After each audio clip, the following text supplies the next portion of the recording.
Thank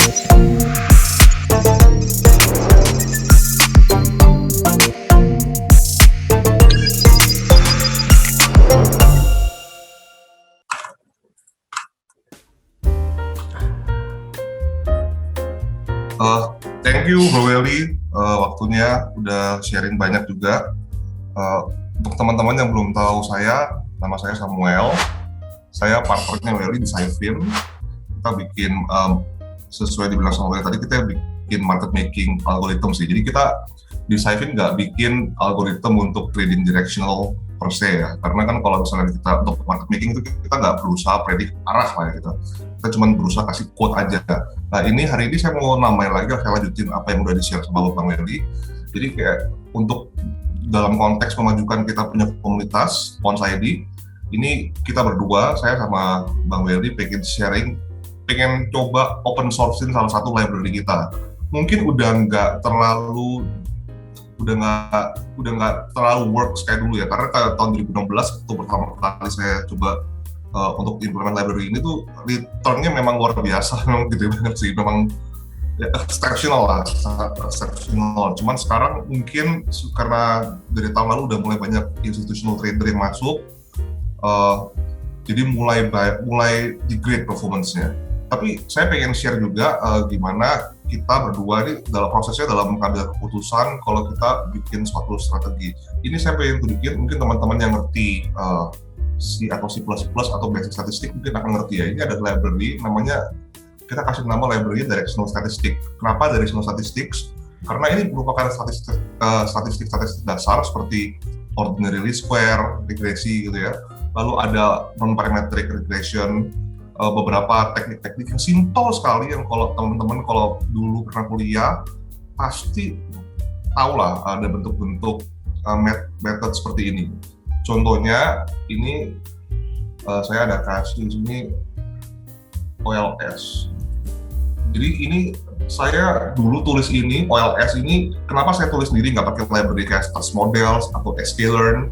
Karena jujur aja lambat sekali dalam konteks misalnya kita mau backtest lah ya, kita mau bikin model itu lama sekali kalau kita pakai library terus orang, karena banyak sampah-sampah yang ditaruh di satu library sehingga dia bisa komprehensif, tapi saking komprehensifnya jadi lemot sekali kalau kita running something, especially Python sangat-sangat lemot. Jadi saya rewrite beberapa model, contohnya ini ya, saya mau hitung beta atau namanya biasanya slope, kemiringan.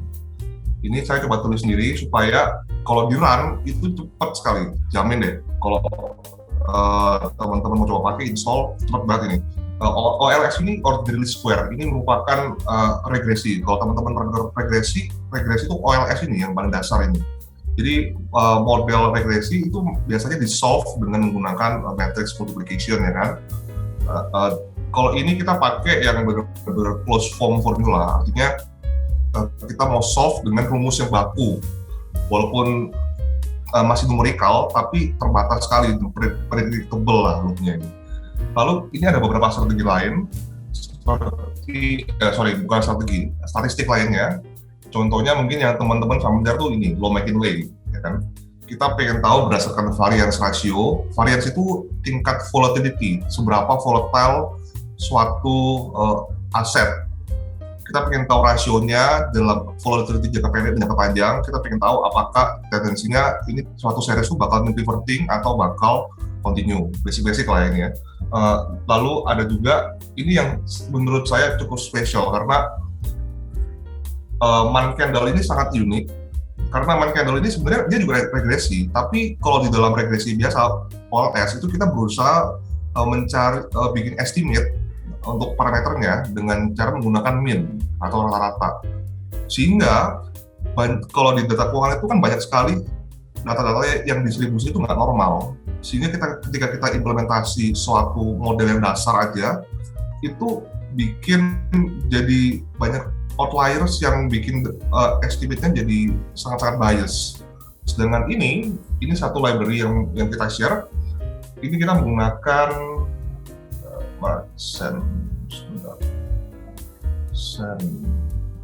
ini dia.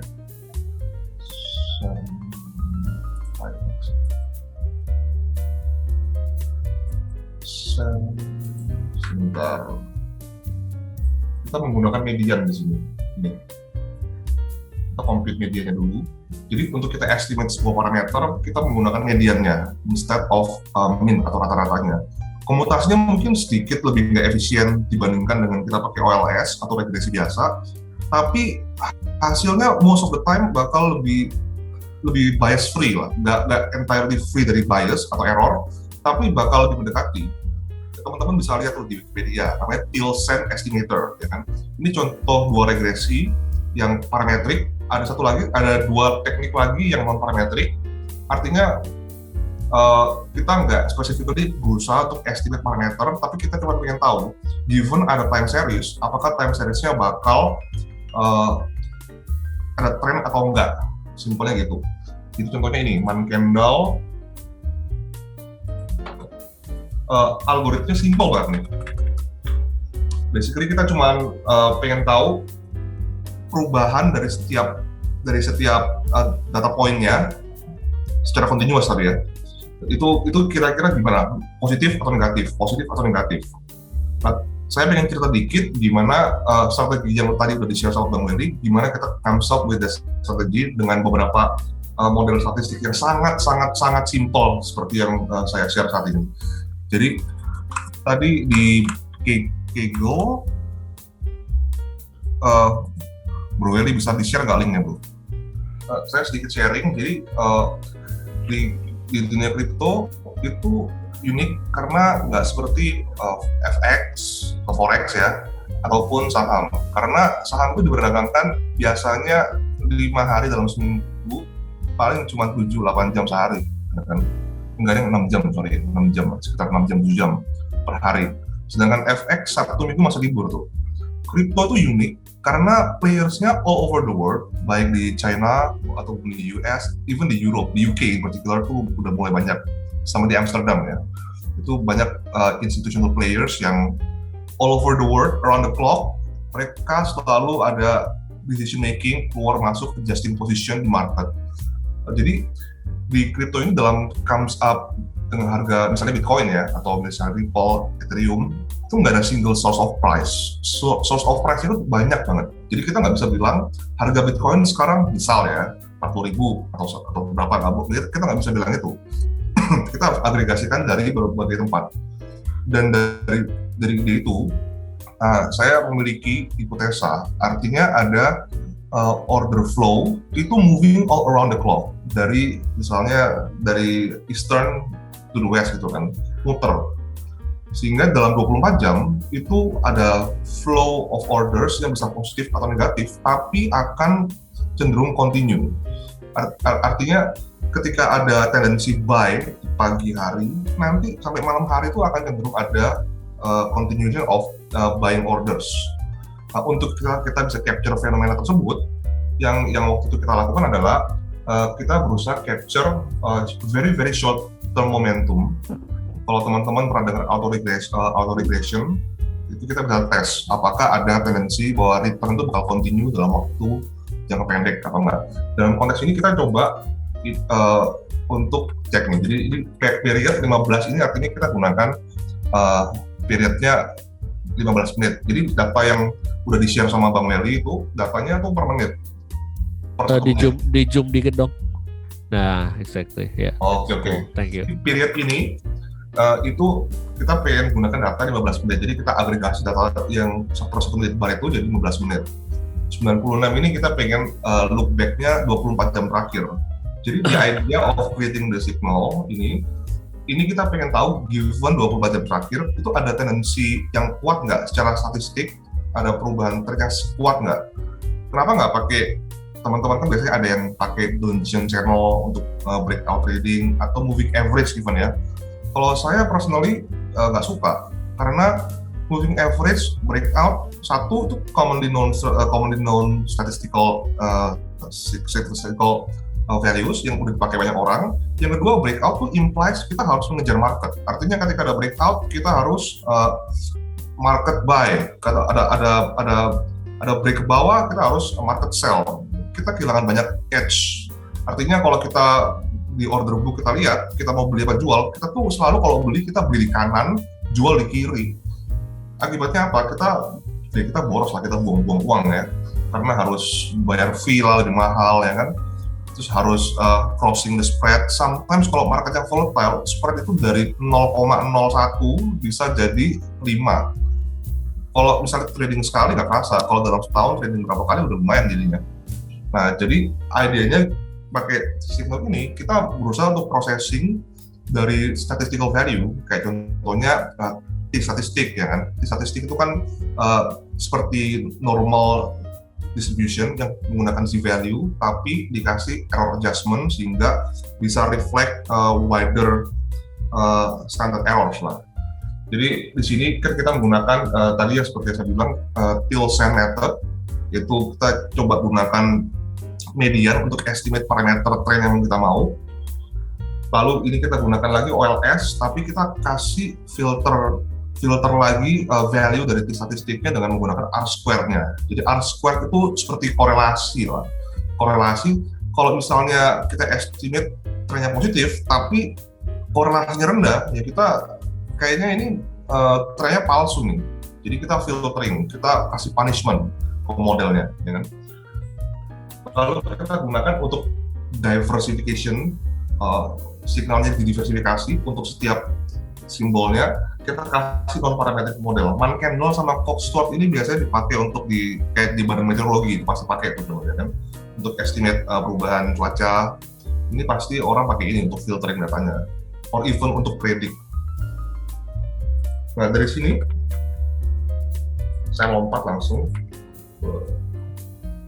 Ini Bro Gary ini harus direkam dulu ya? Apa? Iya. Ya, run all aja, tapi lu kayak yang lu bilang tadi, Chaiton-nya lu harus manually install dari konsol sih itu. Iya. Versionnya juga harus pas tuh. Pakai banknya? Bank ya. Chaiton berapa gitu. Ya. Aduh. Fat finger. Pelan aja bro, iya. Jangan terburu-buru. Fat finger bro. Fat finger error. Iya, langsung 100 slotnya. Aduh, CPU penuh lagi. Enggak apa-apa, itu karena lu running. Iya, namanya juga gratisan bro, santai. Kalau mau upgrade bisa ke itu. Oke. Point being, jadi dalam concept with strategy, kita berdua tuh cenderung nggak suka brute force. Artinya mungkin ada parameter, misalnya pernah dengar genetic algorithm ya teman-teman yang ada teknisnya. Jadi algorithm itu kita bisa brute force technically. Kita rubah parameternya, kita rubah digabung dengan metode lain. Jadi brute force method. Jadi brute force itu artinya kita nggak tahu apakah kita punya hipotesis yang bisa support the actual result. Jadi yang kita pengen share dalam kita bikin trading strategi, walaupun automated, walaupun kita pakai API, kita algoritmik, tapi dalam comes up with a certain strategy, ya especially untuk yang directional atau yang benar-benar price prediction, kita harus punya fenomena yang kita capture. Contohnya kayak konteks saya tadi, kita pengen untuk predict apakah benar ada order flow yang secara continual itu dalam 24 jam akan terus, di dalam 24 jam kita expect ada kayak 1 jam, 2 jam extension lah. Sometimes kalau misalnya teman-teman lihat, kalau yang namanya crypto market itu lagi naik dalam 24 jam terakhir, kalau teman-teman lihat hijau semua di coin market cap atau di CoinGecko, itu most likely besoknya hijau lagi, ya kan? Tapi nggak selalu, ya kan? That's why kita implement filter, ya kan? Jadi kita berusaha capture kalau ada continuation dari price movement tersebut. Tapi ketika lagi volatile, kita berusaha punish dengan cara misalnya kita pakai Thiel-Sand method, ya kan? Supaya kita bisa remove outlier, ya kan? Atau kita gunakan adjustment dengan punish statistical value kita dengan R-square. Berikutnya ini soal signal. Jadi signal itu selalu bentuknya pada ujung itu nilainya itu -1 sampai 1 ya kan. Jadi -1 sampai 1. Kalau dia -1 artinya kita akan shorting 100%. Kalau satu artinya kita bakal long 100%. Buat teman-teman yang belum pernah trading ya, long itu artinya kita kayak kita beli dulu, kita expect harganya naik, nanti kita jual. Kalau kita short, itu kita seperti misalnya Bang Willy punya barang, punya mobil Xenia, bro, pinjam mobil Xenia dong. Terus saya jalan ke dealer mobil bekas, saya jual dengan harga misalnya 150 juta, nanti saya cari lagi orang yang punya mobil Xenia yang sama persis, terus saya beli lagi dengan harga misalnya 100 juta, baru saya balikin barangnya. Jadi pinjam dulu, jual barangnya, beli lagi. Jadi kita expect kalau kita jual dulu, kita expect-nya harganya turun. Nanti waktu kita beli dengan harga yang murah, balikin lagi ke yang punya barang. Nah itu namanya shorting. Jadi ini basically signal yang kita produce dari kita beberapa statistical value tersebut itu akan oscillating between -1 sampai 1. Jadi kalau di teman-teman yang software engineer ini kayak abstraction layer lah. Jadi di dalamnya -1 sampai 1 itu ada kompleks statistical value yang relationship-nya sangat sophisticated, tapi output-nya tetap -1 sampai 1. Nanti kita mau implement misalnya Kelly criterion atau risk management ya, kita mau pakai leverage, ya kita juga bisa. Jadi misalnya kita mau leverage dari 1 jadi 2, nggak apa-apa, tapi inputnya itu tetap signal -1 sampai 1 itu. Sekarang kita coba lihat. Oh ini mau coba trade ya langsung. Oke. Itu pakai strategi yang tadi atau gimana? Nah, berarti kita jelasin dulu aja. Karena kan mungkin ada yang belum biasa. Kalau baca API, teman-teman mungkin kali ya, gampang lah API. Sure. Kalau flow-nya, kalau kita trading di cryptocurrency market secara algoritmik ya, itu ada beberapa endpoint. Ini almost universal. Kalau endpoint kalau bursa tersebut nggak punya endpoint yang saya sebutkan, nggak worth it trading di bursa itu. Jadi yang pasti kita expect kalau yang namanya bursa itu harus punya WebSocket. Ya mungkin teman-teman yang trading crypto di Indonesia tahu lah ya, ada beberapa bursa yang nggak provide WebSocket. Sometimes annoying banget sih emang. Tapi commonly kalau memang kita proper ya kita harus punya WebSocket connection. Buat apa? Di sini tuh ada dua kan, ada public channels yang semua orang bisa connect, bisa coba langsung dapat datanya. Contohnya apa? Contohnya data order book nih kan, ini penting banget kan, kita pengen connect live order booknya seperti apa, kita pengen tahu best bid offernya kayak gimana. Ini nggak mungkin dong kita polling, kita rest terus kan, kita mati lah itu. Di ban juga itu, nggak bisa apa ya. Kan? Kalau bisa deket sama servernya mereka, co-location lah kalau bisa. Nah, yang kedua itu ada yang namanya private channels. Private channels ini memang nggak semuanya sophisticated, tapi yang paling penting harus punya yang namanya ini. Oh my god, orders. Jadi setiap kali kita kirim order, kita akan dapat order update dan kita akan punya internal order book sendiri. Dan kalau kita di Zayfin, kita sebagai market maker, kita punya data structure untuk internal order book. Ya. Kalau yang kedua adalah fails nih.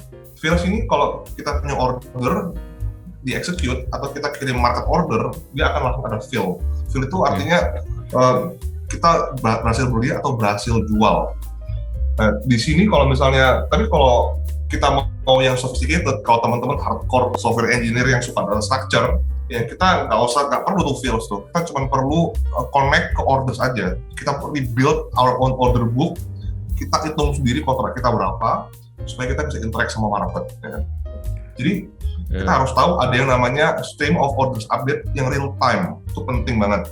Nah kalau saya pribadi dulu pada saat tahun 2015-2016 itu masih belum banyak bursa kan. Kalau di Indonesia saya cuma tahu waktu itu Inodax, itu bitcoin.co.id kalau nggak salah apa lah itu namanya. Tapi waktu itu saya frustrated banget karena nggak ada WebSocket. Karena saya tahu pada saat itu saya udah ngikutin BitMEX kan. BitMEX itu salah satu bursa derivatif yang gede. Nah, FTX ini seperti next generation-nya lah. Kalau BitMEX itu first gen-nya. Jadi pada saat itu saya lihat keren ya, ada WebSocket update segala macam. Lalu saya nemu lagi bursa lain yang bisa kita kirim order melalui WebSocket. Nah ini tapi itu jarang sekali lah. Kalau yang untuk ini yang penting kita bisa lihat order sendiri. Ini penting banget untuk kita tracking. Karena kita harus sering-sering update portfolio kita. Nah, sekarang hari ini untuk introduce ke teman-teman, untuk REST endpoint, ini kan yang paling commonly kita bisa interact langsung. Kan? Jadi misalnya kita mau di mana? Lo mau bikin kita order? Cek market, jadi basically Oh. ya. Mereka nggak punya swagger gitu ya? Ini mereka kayaknya pakai Slate ini, Oh, Swagger okay. nggak tahu. Kadang-kadang suka gitu ya, orang kalau company pakai Slate nggak mau pakai Swagger, aneh. Tapi mereka kasih contohnya di sini kan. jangan nyalakan sponsor, bahaya lo. Nah, sorry, representatif FTX tidak bermaksud untuk menyinggung. Nah, jadi ini universal ya, bukan cuma di FTX saja. Misalnya teman-teman coba algoritma trading di tempat lain, teman-teman juga bakal harus perhatikan beberapa feature-feature ini. Kalau nggak ada, kalau saya pribadi, mending nggak usah, mending pindah aja ke tempat lain. Ya. Nah, jadi misalnya ini, jadi price increment ini fixed size lah. Kalau di Indonesia itu kan juga sama tuh, kalau kita teman-temannya pernah trading saham itu kan ada harga tuh bisa berapa sih minimal geraknya kan? Oh, bisa satu rupiah. Ini juga sama nih. Kalau misalnya Bitcoin dia geraknya minimal 0,25 rupiah. Nggak bisa kurang dari itu. Lebih bisa, tapi lipatan 0,25. Jadi ini kita nyebutnya tick size atau price increment kalau di sini. Lalu yang kedua itu in particular itu kita fokus ke derivatif. Jadi kita pengen tahu nih, kira-kira kalau kita kirim kontrak ke market minimal tuh berapa sih, nilainya berapa? Oh ini contohnya 0,001. Contohnya kalau di forex tuh micro account lah ya, mirip seperti itu. Tapi ini gunanya untuk multiplication kita di sistem kita pribadi nih. Jadi kalau misalnya kita pengen kirim order, kita tahu harganya berapa, kita tahu mau beli senilai nominal dalam dolar berapa, kita harus hitung berdasarkan size increment ini, kita mau beli berapa kontrak. Nah terus ini yang pertama, kita harus tahu bahwa XCC ini provide secara terbuka untuk data ini, instrument information, supaya kita dapat tick size maupun contract size. Berikutnya, kita harus punya ini pastilah kalau ini ya, ini account information, ini sangat-sangat basic lah. Jadi, kita kalau buka di misalnya trading apapun, pasti kita pengen tahu kan nilai equity kita berapa. Equity itu modal kita setelah hitung untung rugi yang real time itu berapa. Nah kita nyebutnya equity lah, term bakunya itu equity. Nah di sini kita bisa lihat kalau di sini ada nggak di sini. Kalau di sini juga ada nih, ya kan dia bisa across account, dia bisa per sub account. Tapi kalau kita di sini kita bisa lihat nih apa namanya? Nah total account value. Di zoom dong bro. Oke, jadi teman-teman udah tahu nih, misalnya teman-teman punya cash dalam misalnya USDT atau dalam USD di misalnya di FTX ya kan, kita pengen interact, kita pengen beli kontrak untuk XRP atau pengen menjual kontrak XRP, kita harus tahu exactly berapa. Misalnya kita punya signal 1, kita punya equity misalnya $30, berarti kita mau beli 30 kontrak dari XRP. Jadi kita mesti hitung exactly berapa kontrak yang mau kita beli. Nah, berikutnya endpoint yang penting banget yang harus ada itu ini, endpoint untuk order. Artinya kita bisa secara programatik kita interact sama API mereka, kita bisa taruh order, bisa punya beberapa varian. Ini kan ada beberapa, contohnya ada post only. Ini feature yang penting banget nih kalau buat market maker, karena kalau nggak ada post only artinya kita nggak bisa dapetin rebate lah sebenarnya. Kalau ini IOC, ini contoh tipe order yang kalau misalnya ordernya sisa, kita kirim ke market, kita beli barang hajar kanan, tapi barangnya sisa, kita cancel langsung ordernya. Jadi ini feature-feature yang mungkin teman-teman bisa coba lihat lagi. Tapi ini pokoknya kita coba untuk placing order. Ada 4 endpoint di endpoint untuk orders yang kita harus pantengin. Yang pertama udah pasti ya, kita mesti bisa place order ya kan. Yang kedua, kalau kita place order, sometimes kita pengen modify, tapi ini tergantung lah ya, tergantung sama execution model kita. Kalau misalnya sangat-sangat high frequency, pasti kita sering modify ini, mau nggak mau.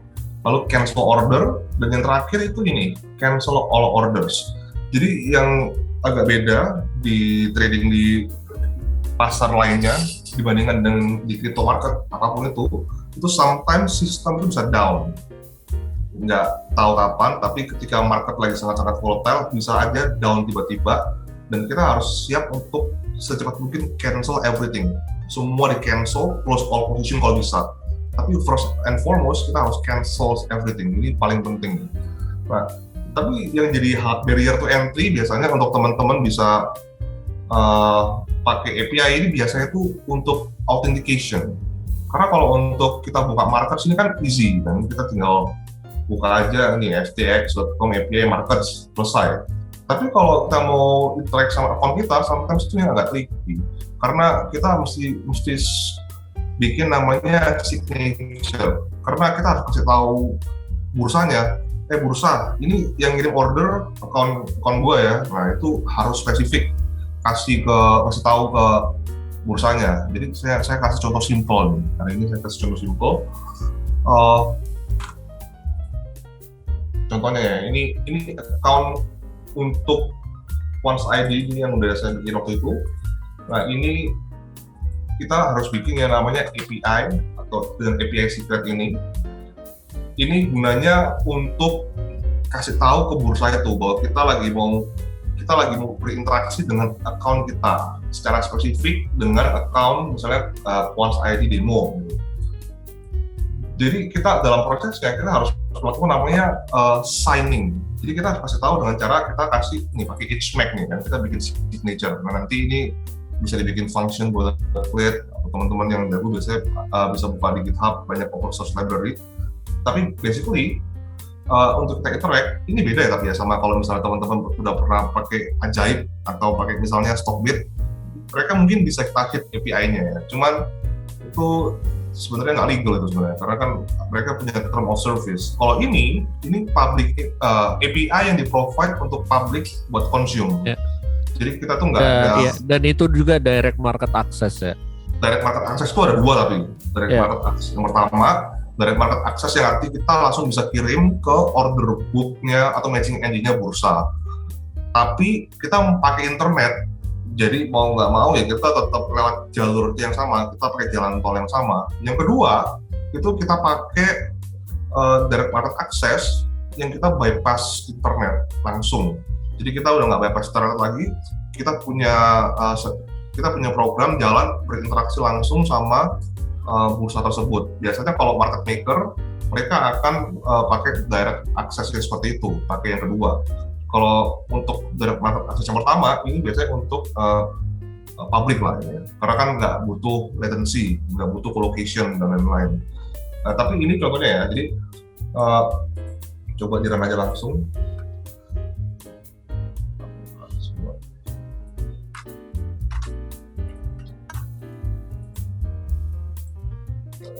Agak jauh lah. Jadi ini kita mau kirim order kan. Jadi kalau di dalam web development, kalau kita mau konsumsi API itu biasanya ada 4 method. Kita bisa get, kayak tadi kita buka di browser ini kita namanya get nih, kita ambil resource-nya orang kan. Nah kalau kita mau berinteraksi sama account kita menggunakan method namanya post. Nah post ini kita kasih tahu ke bursa kita mau tambahin resource kita mau rubah resource kita yang ada di server mereka. Jadi request ini kita berusaha untuk kirim order kita mau beli misalnya perpetual XRP perp ini perpetual contract ya, kayak swap gitu. Kita pengen beli XRP perp, ini buy, simbolnya XRP perp, kita mau buy di harga sekian, ini harus kelipatan price increment atau size ini harus ikutin size increment. Nah, jadi dua ini harus ikutin yang ada di instrumen infonya setiap bursa. Ini beda-beda nih kan. Lalu ini jenisnya, ini kita kalau misalnya males, kita nggak mau pikir panjang ya kita bisa kasih aja ini marketnya, itu bisa aja sih. Tapi saya nggak rekomen untuk melakukan itu. Kalau mau bunuh diri silakan, saya nggak melarang juga, cuman biar kalau bisa jangan. Ini lalu 3 ini mungkin agak kompleks ya kalau yang nggak familiar. Jadi post only ini kita kalau kirim limit order buy, tapi sampai ke bursa langsung di-execute, dia langsung batal, kita langsung cancel. Dia maunya dia maunya hanya taruh order secara pasif.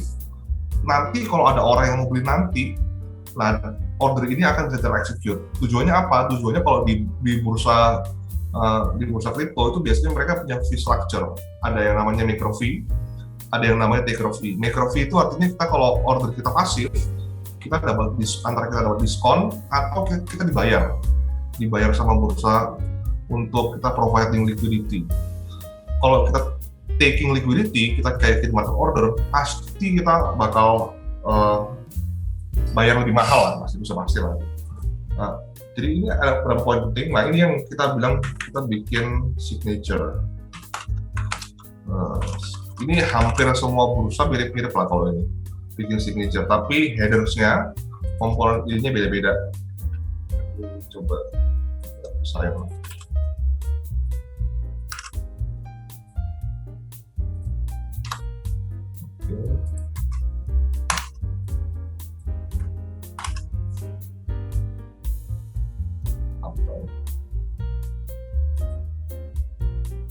Oh,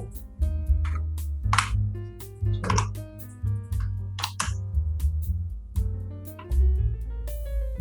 Nah, ini contoh kalau kita mau berinteraksi sama API dengan account kita yang ada di marketplace tersebut, di bursa tersebut, kita biasanya kan kirim-kirim seperti ini nih, kirim yang namanya key, API key kita yang ada di atas ini,